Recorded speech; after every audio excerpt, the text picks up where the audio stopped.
السلام علیکم ورحمۃ اللہ تعالی وبرکاتہ۔ نحمده ونصلي ونسلم على رسوله الكريم، اما بعد فاعوذ باللہ من الشیطان الرجیم، بسم اللہ الرحمن الرحیم۔ ان اللہ وملائکتہ یصلون علی النبی یا ایھا الذین آمنوا صلوا علیہ وسلموا تسلیما۔ اللهم صل على سيدنا ومولانا محمد معدن الجود والكرم وآله الكرام وابنه الكريم وبارك وسلم صلاة وسلاما عليك يا رسول الله صلی اللہ تعالی علیہ وسلم۔ روزے کے بیان میں ان صورتوں کا بیان جاری تھا جن میں روزہ نہ رکھنے کی اجازت ہے، یعنی روزہ چھوڑنے کی بھی اجازت ہے۔ اس کی صورتیں بیان کی تھی اور اس کی تفصیل بیان کر رہے تھے۔ اسی میں سے ایک قسم ہے شیخ فانی۔ شیخ فانی کو روزہ چھوڑنے کی اجازت ہے، تو اس سے کیا مراد ہے، اس کا مطلب کیا،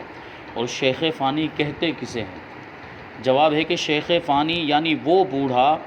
جس کی عمر ایسی ہو گئی کہ اب روز بروز کمزور ہی ہوتا جائے گا۔ جب وہ روزہ رکھنے سے عاجز ہو، یعنی نہ اب رکھ سکتا ہے نہ آئندہ اس میں اتنی طاقت آنے کی امید ہے کہ روزہ رکھ سکے گا، تو اسے روزہ نہ رکھنے کی اجازت ہے۔ کیا مطلب ہوا کہ شیخ فانی اتنا کمزور ہو گیا، اتنا بوڑھا ہو گیا، اتنی کمزوری آ گئی کہ ابھی بھی روزہ نہیں رکھ سکتا ہے کمزوری کی وجہ سے، اور آئندہ بھی روزے کی طاقت آنے کی امید نہیں، تو ایسی صورت میں اس کو روزہ چھوڑنے کی اجازت ہے۔ لیکن اس کو کیا کر رہا ہے، روزہ چھوڑ تو رہا ہے، اب دوسرے جو ایسے لوگ جن کو روزہ نہ رکھنے کی اجازت تھی، جیسے مسافر ہے، تو اس کے بارے میں تو فرمایا گیا کہ وہ سفر سے جب واپس آ جائے گا تو روزے کی قضا کرے گا۔ ایسے ہی بیمار کے بارے میں فرمایا گیا کہ بیماری کی حالت میں اس کو روزہ چھوڑنے کی اجازت ہوتی ہے، لیکن اس کے شرائط کہ بیماری بڑھ جانے کا یا ہلاک ہو جانے کا یا دیر میں اچھے ہونے کا خوف ہو، تو ایسی صورت میں اس کو روزہ چھوڑنے کی اجازت۔ لیکن کیا فرمایا گیا کہ بیمار جب اچھا ہو جائے گا تو وہ روزے جو چھوٹے ہیں ان کی قضا کرنی پڑے گی۔ لیکن یہاں شیخ فانی میں مسئلہ تھوڑا الگ ہے کہ شیخ فانی نے یعنی بوڑھاپے کی وجہ سے روزہ چھوڑا تو ہے،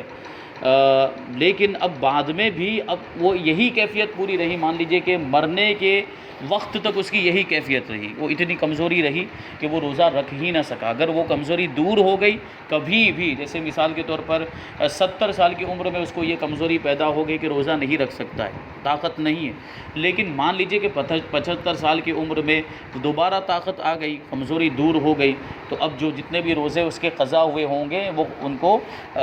رکھنا پڑے گا، وہ روزے رکھنے پڑیں گے، جتنے بھی روزے چھوٹے ہوئے ہیں ان کی قضا اس کو کرنی پڑے گی۔ لیکن یہ اس وقت ہے کہ جب پورا ٹائم ایسے ہی نکل گیا، 70 سال کی عمر میں یا 65 سال کی عمر میں کمزور ہو گیا بڑھاپے کی وجہ سے، اور اب پوری زندگی ویسے ہی باقی کی جو زندگی ہے ویسے ہی گزر گئی، جیسے 80 سال کی عمر ہوئی اور پورا 65 سال کے بعد سے لے کر 15 سال اس کے پورے ایسے ہی اسی کیفیت میں گزرے کہ روزہ رکھنے کی طاقت اس میں پیدا ہی نہ ہوئی، تو ایسی صورت میں اب وہ کیا کرے گا، 15 سال کے مثال کے طور پر پورے 15 سال کے روزے چھوٹے ہوئے ہیں، تو اب اس میں اس کو کیا کرنا ہے؟ تو جواب دیتے ہیں کہ ہر روزے کے بدلے میں فدیہ، یعنی دونوں وقت ایک مسکین کو بھر پیٹ کھانا کھلانا اس پر واجب ہے، یا ہر روزے کے بدلے میں صدقہ فطر کی مقدار مسکین کو دے دے۔ یہ فدیہ دینے کا اس کو حکم ہے، جو روزے چھوٹے ہیں ان کے بدلے میں ہر روزے کے بدلے میں ہر ایک روزے کے بدلے میں اس کو ایک صدقہ فطر کی مقدار، یا تو ایک مسکین کو 2 وقت کا کھانا کھلانا ہے، ایک روزے کے بدلے میں ایک مسکین کو 2 وقت کا کھانا کھلا دے، یا ایک صدقہ فطر کی مقدار کسی مسکین کو دے دے، تو یہ فدیہ اس کا ادا ہو جائے گا۔ اور اگر ایسا بوڑھا گرمیوں میں بوجہ گرمی کے روزہ نہیں رکھ سکا مگر سردیوں میں رکھ سکے گا، تو اب افطار کر لے اور ان کے بدلے میں سردیوں میں رکھنا فرض ہے۔ کیا مطلب ہوا کہ گرمی میں مان لیجئے کہ رمضان مبارک کا جو مہینہ وہ گرمیوں کے موسم ہے، جیسے ابھی گرمی کے موسم میں آ رہا ہے، تو گرمی کے موسم میں گرمی میں نہیں رکھ سکتا ہے، گرمی کی شدت کی وجہ سے اور زیادہ تکلیف ہوگی، لیکن سردیوں میں رکھ سکتا ہے، تو کیا حکم ہوگا کہ ابھی تو اس کو روزہ چھوڑنے کی اجازت ہوگی۔ گرمی کے موسم میں روزہ چھوڑ دیا، اب جب سردی کا موسم آئے گا، جیسے مثال کے 4 مہینے کے بعد 5 مہینے کے بعد سردی کا موسم آیا، تو اب اس پر لازم ہوگا کہ وہ پورے رمضان کے روزے جو چھوٹے ہیں وہ سردی، کیونکہ سردی میں وہ رکھ سکتا ہے، سردی میں رکھنے کی طاقت ہے، تو اس کو وہ سارے روزے سردیوں کے موسم میں رکھنے پڑیں گے۔ اعلیٰ حضرت رضی اللہ تعالیٰ عنہ آخری عمر کے اندر یعنی جب زیادہ کمزوری آ گئی تھی، ضعف آ گیا تھا بزرگی کی وجہ سے، تو طبیبوں نے، ڈاکٹروں نے بھی، اور وہ کیسے ڈاکٹر جن کے شرائط اوپر بیان کیے گئے، مسلمان ہو، ماہر بھی ہو، ساتھ میں غیر فاسق ہو، یعنی ظاہری طور پر گناہ کبیرہ نہ کرتے ہوں، تو ایسے ڈاکٹروں نے کہہ دیا تھا، ایسے طبیبوں نے کہہ دیا تھا کہ آپ روزہ رکھیں گے تو نقصان دے گا، آپ روزہ مت رکھیے۔ اور ایسی صورت کے اندر جب طبیبوں نے کہہ دیا ہو تو روزہ نہ رکھنے کی اجازت ہوتی، جو اوپر بیان کیا گیا۔ لیکن اس کے باوجود بھی اعلیٰ حضرت رضی اللہ تعالیٰ عنہ جب رمضان کا مہینہ آتا تھا آخری عمر شریف کے اندر، تو نینی تال تشریف لے جاتے تھے، کیونکہ نینی تال ٹھنڈا علاقہ ہے، تو ٹھنڈے علاقے میں روزہ رکھنے کی وہ جو ہے کہ طاقت آ جاتی۔ حالانکہ آدمی کو اپنا شہر چھوڑ کر جانے کی وہ یا یوں کہہ لیجیے کہ واجب یا ضروری نہیں ہے اس کے لیے، اس کے شہر کے موسم کا اعتبار ہوگا۔ لیکن یہاں اعلیٰ حضرت رضی اللہ تعالیٰ عنہ دیکھیں کہ کیسا جذبہ تھا فرائض پر عمل کرنے کا، تو نینی تال جا کر روزے رکھتے، پورا رمضان وہاں پر گزارتے تھے، اور وہاں روزے رکھ کے پھر وہاں سے رمضان مکمل کرنے کے بعد واپس تشریف لاتے تھے، یہ شان۔ اسی طرح نمازوں کی پابندی کا بھی معاملہ، اعلیٰ حضرت رضی اللہ تعالیٰ عنہ پوری زندگی جماعت کی پابندی کرتے تھے، جماعت بھی آپ کی نہیں چھوٹتی تھی، جماعت کے ساتھ نماز ادا کرتے تھے، پانچوں وقت کی نماز، اور جماعت کا بھی آپ کو جو ہے کہ بہت ہی ذوق و شوق تھا، اور یوں سمجھیں آپ کے ایک تڑپ والی کیفیت تھی جماعت کے ساتھ نماز پڑھنے کی۔ اسی وجہ سے جب آخری عمر میں کمزوری آ گئے، چلنا پھرنا بھی مشکل ہو جاتا تھا، تو ایسے وقت میں بھی اعلیٰ حضرت رضی اللہ تعالیٰ عنہ خادموں کو حکم دیتے تھے، وہ آپ کو کرسی پر بٹھا دیتے تھے، اور کرسی کو چاروں طرف سے اٹھا کر لے جا کر مسجد میں آپ کو اس طرح پہنچایا جاتا تھا، اور اعلیٰ حضرت رضی اللہ تعالیٰ عنہ ایسی کمزوری کے باوجود بھی مسجد میں جا کر ہی جماعت کے ساتھ ہی نماز پڑھتے تھے۔ ایک وقت ایسا آیا کہ یہ اٹھا کر لے جانے والے موجود نہیں تھے، کوئی بھی نہیں تھا جو اٹھا کر مسجد تک پہنچائے، تو اعلیٰ حضرت رضی اللہ دیکھیں نماز جماعت کا شوق دیکھے، تو ایسے وقت میں جب کوئی لے جانے والا نہیں تھا، اعلیٰ حضرت رضی اللہ تعالیٰ عنہ گھسٹتے ہوئے مسجد تک پہنچے، گھسٹتے ہوئے مسجد تک پہنچے، پھر بھی جا کر جماعت کے ساتھ ہی نماز پڑھی۔ یہ جذبہ تھا شریعت پر عمل کرنے کا اور فرائض پر عمل کرنے کا، یہ جذبہ تھا۔ اللہ تبارک و تعالی ہم کو بھی ایسا جذبہ عطا فرمائے۔ وہ ایسے ہی اعلیٰ حضرت نہیں بن گئے، سب سے بڑے حضرت، ان کو وہ لقب ایسے ہی نہیں ملا ہے۔ ہر اعتبار سے دیکھیں اعلیٰ حضرت رضی اللہ تعالیٰ عنہ کی شخصیت کو، تو آپ کو اندازہ ہوگا کہ واقعی وہ اعلیٰ حضرت ہیں۔ اور آگے بیان کرتے ہیں کہ عورت کو دوران روزہ حیض آ گیا تو کیا حکم ہے۔ یہ مسائل بھی ہوتے ہیں، روزہ رکھا ہوا ہے اور درمیان میں حیض آ گیا، تو ظاہر سی بات ہے حیض اور روزہ ایک دوسرے کے منافی ہے، ایک دوسرے کے خلاف ہیں۔ حیض کی حالت میں روزہ نہیں رکھا جاتا، اور روزہ رکھنا جائز بھی نہیں ہے حیض کی حالت میں۔ اب درمیان میں اگر حیض آ جائے، جس سے روزہ رکھا ہوا ہے تو حیض آ گیا، تو ظاہر سی بات حیض کی وجہ سے روزہ ٹوٹ گیا ہے، لیکن اس کے احکام کیا ہوں گے وہ بیان کرتے ہیں کہ عورت کو جب حیض و نفاس آ گیا تو روزہ جاتا رہا۔ نفاس بھی آ سکتے ہیں، جیسے مان لیجیے حاملہ عورت تھی اور اس نے روزہ رکھا ہوا تھا، اور دن کے ابتدائی حصے میں بچہ پیدا ہو گیا، مان لیجیے 10 بجے 11 بجے 12 بجے بچہ پیدا ہو گیا، تو اس کے بعد جو خون جاری ہوگا اس کو نفاس کہا جاتا ہے، تو نفاس آنے لگ گیا، تو ایسی صورت میں روزہ جاتا رہا، اور حیض سے پورے 10 دن رات میں پاک ہوئی تو بہرحال کل کا روزہ رکھے، اور کم میں پاک ہوئی تو اگر صبح ہونے کا اتنا عرصہ ہے کہ نہا کر خفیف سا وقت بچے گا تو بھی روزہ رکھے، اور نہا کر فارغ ہونے کے وقت تک صبح چمکی تو اب روزہ نہیں ہے۔ یا یہ تو جو ہے کہ صبح صادق کے وقت کے مسائل ہیں، درمیان میں اگر جو ہے کہ حیض آ گیا تو روزہ گیا۔ ہاں حکم یہ ہے کہ باقی کا جو دن ہے وہ روزے دار کی طرح گزارے گی، یعنی کھائے گی پیے گی نہیں۔ جیسے مثال کے طور پر دوپہر کے وقت حیض آ گیا، اس کا مطلب نہیں روزہ ٹوٹ گیا تو کھانا پینا شروع کر دے، لیکن بلکہ اس کے لیے حکم کیا ہے، وہ پورا باقی کا جو دن ہے مغرب کے وقت تک وہ روزے دار کی طرح ہی رہے گی۔ یہ روزہ اس کا شمار میں نہیں آئے گا جس کو حیض آ گیا درمیان میں، لیکن وہ روزے دار کی طرح یہ پورا دن گزارے گی، اور اس روزے کی بھی بعد میں وہ قضا کرے گی۔ اگرچہ اس نے پورا دن روزے دار کی طرح گزارے، لیکن یہ روزہ شمار میں نہیں آئے گا کیونکہ روزہ ٹوٹ چکا ہے، تو یہ روزہ بعد میں وہ قضا کرے گی۔ اور اس جو آگے جو تفصیل بیان کر رہے ہیں وہ اس کی بیان کر رہے ہیں کہ 10 دن مکمل ہونے پر اس کو حیض کے جو ہے مکمل ہوئے،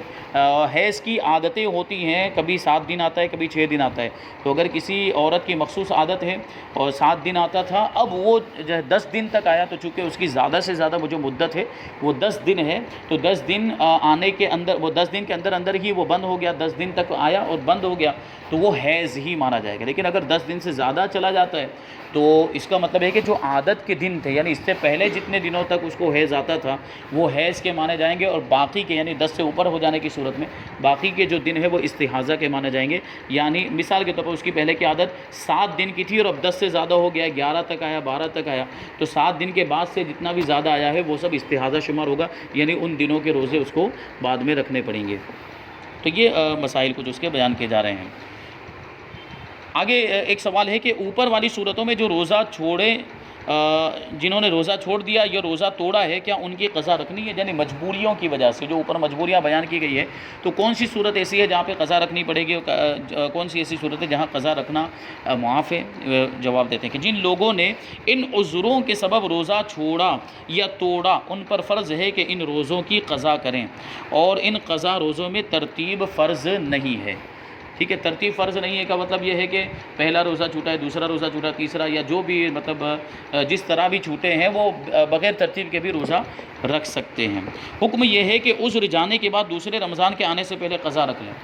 ٹھیک ہے، جیسے آدمی اس رمضان کے اندر بیمار ہو گیا اور اس رمضان کے بعد 5 مہینے 4 مہینے گزرے تھے کہ اچھا ہو گیا، تو اگلا رمضان آنے سے پہلے ہی یہ روزے مکمل کر لے، یہ اس کے لیے حکم ہے۔ حدیث میں فرمایا کہ جس پر اگلے رمضان کی قضا باقی ہے اور وہ نہ رکھے اس رمضان کے روزے قبول نہ ہوں گے، یعنی بعد میں آنے والا جو رمضان ہے اس کے روزے قبول نہیں ہوں گے، کیونکہ ایک فرض رمضان کے روزے باقی ہیں تو پہلے ایک فرض ادا کرے پھر دوسرا فرض ادا کرے، یہ تو رکھنا ہی ہے، اس کا مطلب نہیں کہ قبول نہیں ہوں گے تو پھر اب نہ رکھے، نہیں، بلکہ پہلے وہ روزے رکھے، اور یہ بھی اس صورت میں جبکہ بیچ میں وہ جو عذر تھا، جو مجبوری تھی وہ دور ہو گئی۔ جیسے مسافر تھا تو پورا سال تک تو وہ مسافر نہیں رہے گا، تو وہ سفر سے واپس آ گیا، تو جب جیسے ہی واپس آئے، بہتر کیا ہے کہ جیسے ہی واپس آئے اسی وقت وہ اپنے روزوں کو رکھ لے، یعنی سفر کی تھکان وغیرہ تھوڑا بہت آرام کرنے کے بعد وہ روزے رکھ لے جو سفر کے اندر چھوٹے ہیں۔ اسی طرح بیمار اچھا ہو گیا تو جیسے ہی بیمار اچھا ہوا، تندرستی آ گئی، روزے رکھنے کی طاقت آ گئی، تو جو روزے چھوٹے تھے وہ روزے رکھ لیں، یعنی رمضان آنے کا انتظار نہ کرے، کیونکہ رمضان آ جائے گا تو وہ رمضان کے روزے تو رکھنے ہی رکھنے، تو پھر یہ قضا روزے کب رکھے گا؟ اسی وجہ سے فرمایا کہ دوسرا رمضان آنے سے پہلے ہی وہ روزے رکھ لیے جائیں، اور اگر روزے نہ رکھے اور دوسرا رمضان آ گیا تو اب پہلے اس رمضان کے روزے رکھ لے، قضا نہ رکھے، بلکہ اگر غیر مریض وہ مسافر نے قضا کی نیت کی جب بھی قضا نہیں بلکہ اسی رمضان کے روزے ہیں۔ کیا مطلب؟ کیونکہ دوسرا رمضان آ گیا تو اب وہ دوسرے رمضان کے روزے بھی تو فرض ہیں، اور تو پہلے اس کے روزے رکھنے پڑیں گے۔ اب یہ سوچے کہ پہلے وہ قضا رکھ لوں تو وہ رمضان کے اندر کسی بھی روزے کی قضا نہیں ہو سکتی، پچھلے رمضان کی بھی قضا نہیں ہو سکتی، نذر کے روزے، منت کے روزے کی بھی قضا نہیں ہو سکتی، یہاں تک کہ رمضان کے مہینے میں نفل روزہ بھی نہیں رکھا جا سکتا، یعنی رمضان کے مہینے میں رمضان ہی کا روزہ ہو سکتا ہے، دوسرا کوئی روزہ نہیں ہو سکتا، پچھلے رمضان کی قضا بھی نہیں ہو سکتی۔ تو اگر قضا کی نیت کرے گا بھی، اگر کوئی شخص قضا کی نیت کرتا بھی ہے، لیکن کیا فرما رہے کون؟ مریض اور مسافر کے علاوہ اگر کوئی دوسرا شخص جس کو مجبوریاں تھی وہ قضا کی نیت کرتا ہے، تب بھی اس کی نیت کا کوئی اعتبار نہیں، بلکہ کیا مانا جائے گا کہ یہ رمضان ہی کا روزہ مانا جائے گا، کیونکہ دوسرے لوگ اگر یہ جیسے شیخ فانی تھا یا جو دوسرے لوگوں کے جو اوپر آزار بیان کیے گئے، وہ روزہ رکھ رہا ہے اور پھر قضا کی نیت کر رہا ہے، اس کا مطلب ہے کہ اس کے اندر روزہ رکھنے کی طاقت ہے، تو پھر رخصت کہاں ہوئی؟ تو اس کو وہی روزہ، اسی رمضان کا روزہ رکھنا پڑے گا۔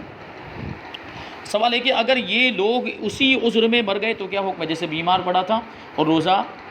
چھوڑ رہا تھا، وہ روزہ چھوڑنے کی اس کو اجازت مل گئی تھی، یا مسافر تھا اور روزہ چھوڑنے کی، اور اسی حالت میں ان کا انتقال ہو گیا تو کیا حکم ہے؟ اگر یہ لوگ اپنے اسی عذر میں مر گئے، اتنا موقع نہ ملا کہ قضا رکھتے، تو ان پر یہ واجب نہیں ہے کہ فدیے کی وصیت کر جائیں، ان پر واجب نہیں، کیونکہ اسی عذر کے اندر، اسی مجبوری کے اندر، جیسے بیمار تھا اور اسی بیماری کے اندر اس کا انتقال ہو گیا، بعد میں اس کے اندر روزہ رکھنے کی طاقت آئی ہی نہیں، تو وصیت کرنا اس پر واجب نہیں ہے، یعنی فدیے کی وصیت کرنا، اپنے وارثوں کو یہ کہنا کہ بھائی میرے اتنے روزے چھوٹے ہیں تو ان کے بدلے میں فدیہ دے دینا، یہ اس پر واجب نہیں ہے۔ پھر بھی وصیت کی تو تہائی مال میں جاری ہوگی، یعنی واجب نہ ہونے کے باوجود اگر وہ وصیت کرتا ہے کہ میرے روزے چھوٹے ہیں تو تم لوگ اپنے وارثوں سے کہہ رہا ہے کہ تم لوگ یہ میرے روزوں کا فدیہ ادا کر دینا، تو اگر وہ 1/3 کے اندر وہ فدیہ ادا ہو جاتا ہے، 1/3 یعنی 1/3، کیونکہ جو وصیت ہوتی ہے وہ وصیت 1/3 کے اندر، 1/3 کے اندر ہی نافذ ہوتی ہے، 1/3 سے زیادہ کی وصیت کرنا جائز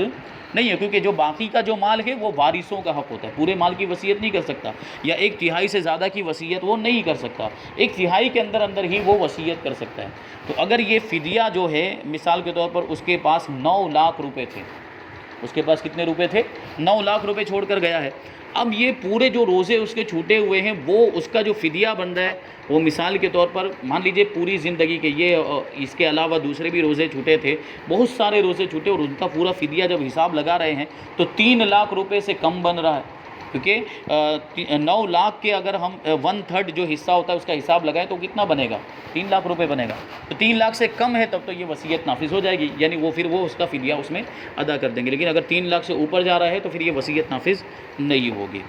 اس کو دوسرے انداز میں بھی سمجھ سکتی ہے، تو 9 لاکھ روپے زیادہ رقم کہہ دی، اگر مثال کے طور پر کم بھی پیسے اس نے چھوڑے ہیں تو اس کے 3 حصے کیے جائیں گے، پھر ایک حصے کو لے کر دیکھا جائے گا کہ اس میں سے فدیے اس کے پورے ہو جا رہے ہیں کہ نہیں ہو رہے ہیں۔ ایک اور دوسرا طریقہ بھی اس کا بیان کیا گیا، ابھی آپ یہ مسئلہ دیکھ لیں پھر اس کے بعد اس کو بیان کرتے ہیں،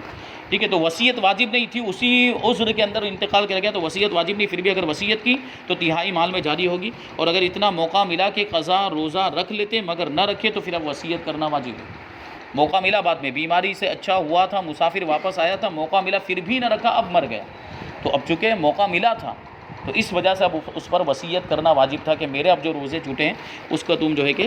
فدیہ ادا کرنا۔ اور عمدن نہ رکھے ہوں، یعنی جان بوجھ کر نہ رکھے ہوں تو بدرجہ اولا وصیت کرنا واجب ہے، کہ جان بوجھ کر نہیں رکھے تو پھر تو ظاہر سی بات ہے،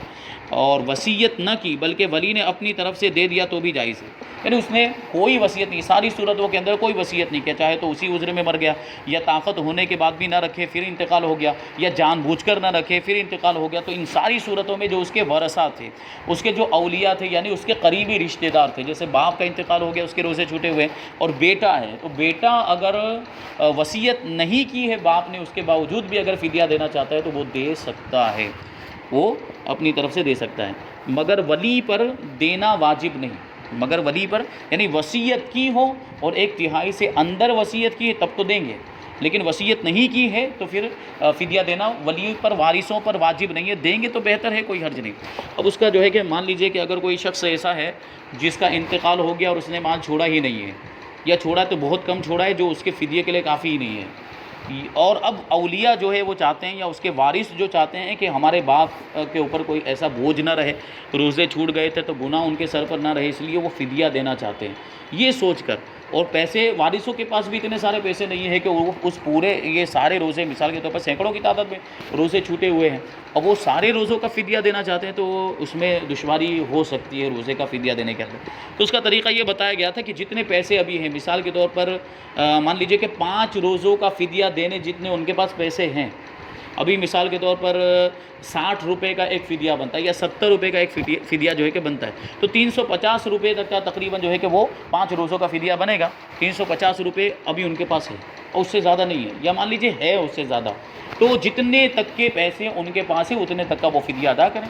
اور پھر اس کا طریقہ بعد میں یہ بتایا گیا کہ اب وہ یہ تو 5 روزوں کا ہوا یا 10 روزوں کا فدیہ ہو گیا، لیکن ابھی تو اس کے بہت سارے روزے باقی ہیں، جیسے 90 روزے ابھی اور باقی ہے، 100 روزے اس پر قضا تھے، ابھی 10 ہی روزوں کا فدیہ ہوا ہے، اس کے بارے میں بتایا جاتا ہے کہ اس فقیر کو جس کو دیا ہے اس کو پہلے مسئلہ سمجھا دیا جائے کہ ہم یہ فدیے کے طور پر تمہیں دینا چاہتے ہیں شرعی اعتبار سے جو فقیر ہے، اور ہم یہ چاہتے ہیں کہ ہمارے جو مرحوم کا انتقال ہو گیا، اور ہم چاہتے ہیں کہ ان کے سارے روزوں کا فدیہ ادا ہو جائے، اور ہمارے پاس مال بھی نہیں، اگر مال ہے تو سارے روزوں کا فدیہ دینا ہی پڑے گا، وارثوں کے پاس مال ہے وہ دینا چاہتے ہیں تو سارے روزوں کا دیں گے، لیکن مال نہیں ہے اس صورت میں یہ طریقہ اپنایا جائے گا، وہ فقیر کو کہا جائے کہ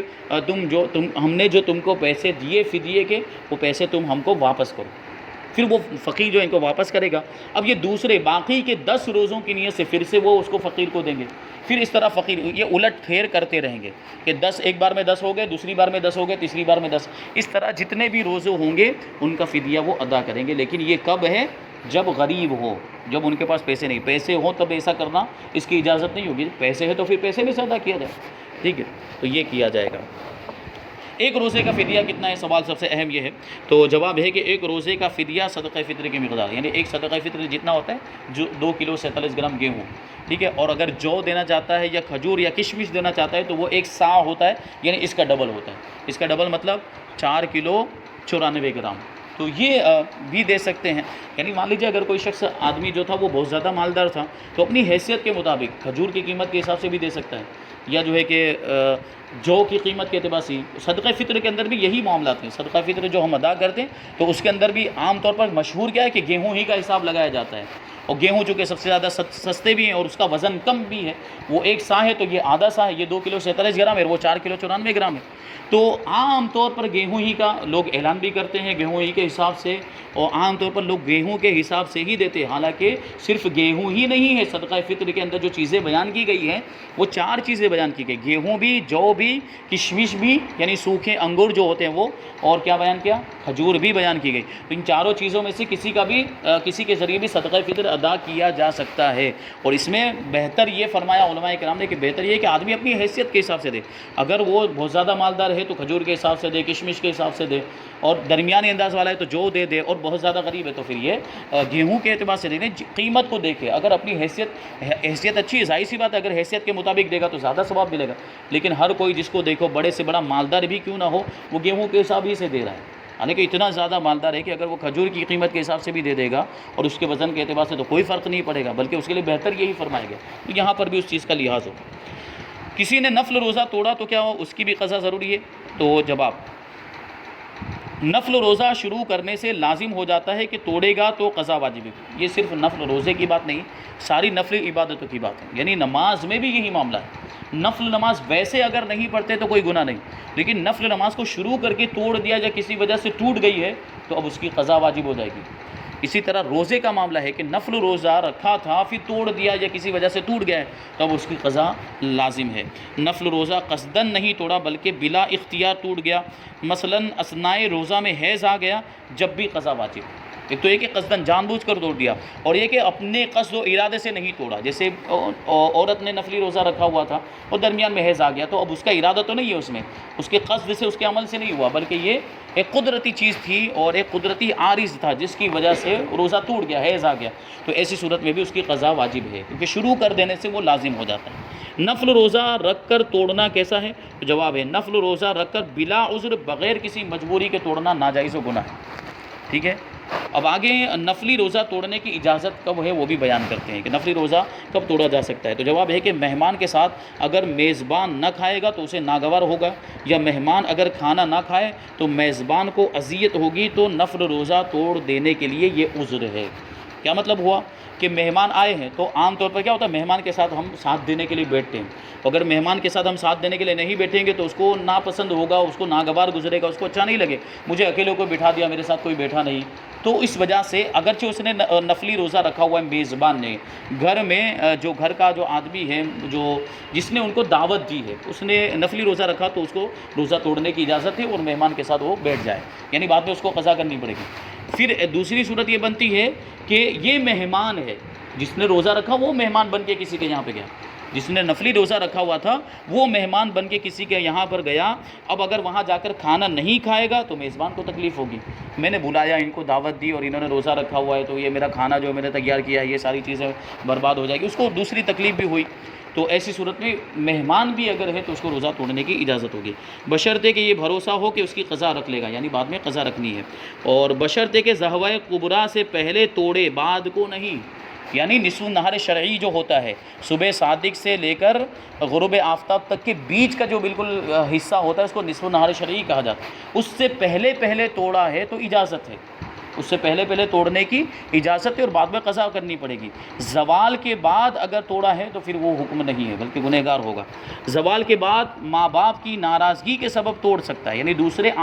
اعذار اور مجبوریوں کی وجہ سے نہیں توڑ سکتا, ماں باپ کی ناراضگی کی وجہ سے توڑ سکتا ہے. مان لیجئے کہ نفلی روزہ رکھا ہے اور ماں باپ کی خدمت کرنی ہے, یا ماں باپ نے کہا کہ تم نے نفلی روزہ کیوں رکھا, یعنی ان کی روز کے روزہ رکھنے کی وجہ سے ماں باپ کو تکلیف ہو رہی ہے, کوئی مسئلہ ہے جیسے ماں باپ کی خدمت کرنے میں کوتاہی ہو رہی ہے, یا ماں باپ چاہتے ہیں کہ وہ ہمارے ساتھ بیٹھ کر ہماری اولاد کھانا کھائے, یہ وغیرہ جو معاملات ہیں جس کی وجہ سے روزہ رکھنے کی وجہ سے ان کی ناراضگی کا وہ سبب بن رہا, تو ایسی صورت میں زوال کے بعد بھی اس کو توڑنے کی اجازت ہوگی. اور اس میں بھی عصر کے قبل تک توڑ سکتا ہے, بعد عصر نہیں. یعنی ماں باپ کی ناراضگی جہاں پر ہو رہی وہاں بھی عصر سے پہلے ہی توڑ سکتا ہے, عصر کے بعد کوئی بھی عذر ہو روزہ نہیں توڑا جا سکتا. اور ماں باپ کی ناراضگی کے علاوہ جو دوسرے اعذار ہیں اس میں ضحوہ کبریٰ سے پہلے یعنی نصف النہار شرعی سے پہلے توڑا جا سکتا ہے، لیکن نصف النہار شرعی کے بعد نہیں توڑا جا سکتا۔ تو یہ روزہ نہ رکھنے کی جو اجازت ہے وہ اس کا بیان یہاں پر مکمل ہوا، اور روزے کا بیان بھی یہاں پر مکمل ہوا۔ مختصر ضروری مسائل بیان کیے گئے، تفصیل کے ساتھ نہیں بیان کیے گئے۔ انشاءاللہ تبارک و تعالیٰ جب دوسرا سیزن ہم کریں گے تو پوری تفصیل کے ساتھ مسائل کو شامل کریں گے۔ اب یہاں سے نکاح کا بیان شروع ہو رہا ہے، اس کے بھی مسائل جاننا بہت ضروری ہے، اور زمانے کے اعتبار سے بھی اس کی اہمیت بہت زیادہ ہے۔ اللہ تبارک و تعالی ہم کو جو کچھ بھی بیان ہوا اس پر عمل کرنے کی توفیق عطا فرمائے۔ وما علینا الا البلاغ۔ السلام علیکم۔